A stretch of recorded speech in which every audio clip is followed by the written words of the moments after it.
Violaine Vanoyek, l'émission Kiosque. Je vous retrouve comme chaque dimanche de 15h à 16h et je suis en compagnie d'Alex à la technique. Nous avions commencé à partir sur le site antique d'Olympie la semaine dernière à l'occasion de la remise en place au mois de mai, à la mi-mai, de Meurtre aux Jeux Olympiques qui paraît aux éditions du Masque dans la collection Labyrinthe et de la remise en place également de la naissance des Jeux Olympiques et le sport dans l'Antiquité qui paraît aux éditions Belles Lettres et je vous signale également les ouvrages en complément, les origines des épreuves olympiques dès les Égyptiens et les Chinois qui paraît aux éditions du Rocher et en ce qui concerne l'histoire des expressions du sport et des Jeux Olympiques, Jeux de main, Jeux de vilain, le titre de l'ouvrage qui paraît aux éditions de Bartilla. Alors, vous aviez la possibilité soit de lire un livre d'histoire pure, ou bien un livre sur les expressions du sport, soit de vous plonger dans Meurtre aux Jeux Olympiques, qui est de la fiction, évidemment, un livre policier, mais qui retrace au détail près le déroulement des Jeux Olympiques à Olympie autrefois. À l'époque du IIIe siècle avant Jésus-Christ, au moment où Alexandrie était, vilain jeu de mots, au moment où Alexandrie était la ville phare du monde antique, peut-être la ville la plus puissante et la plus importante, au moment où régnait Philadelphe, Ptolémée Philadelphe, celui qui a créé le phare d'Alexandrie et la bibliothèque d'Alexandrie, et qui est l'ascendant de Cléopâtre VII, de toutes les Cléopâtres d'ailleurs, donc d'origine grecque, ce qui explique qu'il était très intéressé par les Jeux Olympiques, qu'il était présent aux Jeux Olympiques comme tous les dirigeants du monde d'autrefois,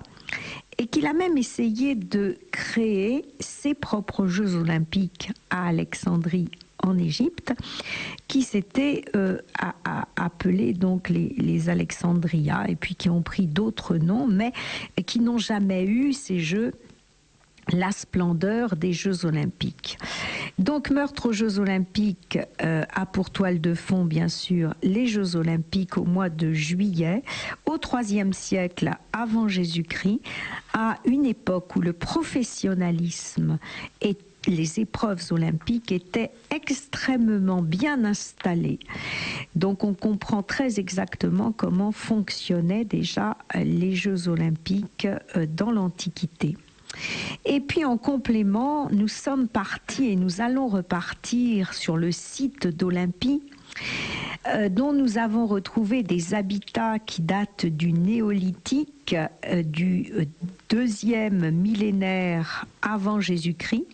de l'époque mycénienne également, donc qui date du XVe siècle avant Jésus-Christ, et puis des restes et des vestiges de monuments un petit peu mieux conservés qui datent du 7e siècle avant Jésus-Christ jusqu'au 4e siècle et puis à l'époque moderne, à l'époque romaine, pardon, époque romaine qui a vu aussi l'embellissement et la restauration, mais surtout l'embellissement avec de l'or et du marbre grâce à certains mécènes d'anciens monuments d'Olympie. Alors ce lieu reste mythique avec aujourd'hui 2 musées à visiter qui regroupent tout ce qui a été retrouvé à Olympie, mais pas essentiellement à Olympie, sur les Jeux, en sachant qu'il est bon, si vous êtes vraiment intéressé par le sujet, d'aller également voir le musée archéologique d'Athènes, où se trouvent encore, où sont exposées encore donc des pièces maîtresses absolument extraordinaires sur le sport à Olympie ou le sport dans l'Antiquité. Et ça, c'est absolument extraordinaire. Bon, comme par exemple, je peux pas tout vous décrire, mais je vous donne un exemple, cette représentation en bas-relief d'une équipe qui a l'air de jouer à une sorte de hockey. Et là, on se rend compte que finalement, tous les sports modernes quasiment étaient présents, avec quelquefois un matériel ou un règlement un petit peu différent, mais étaient présents déjà dans l'Antiquité.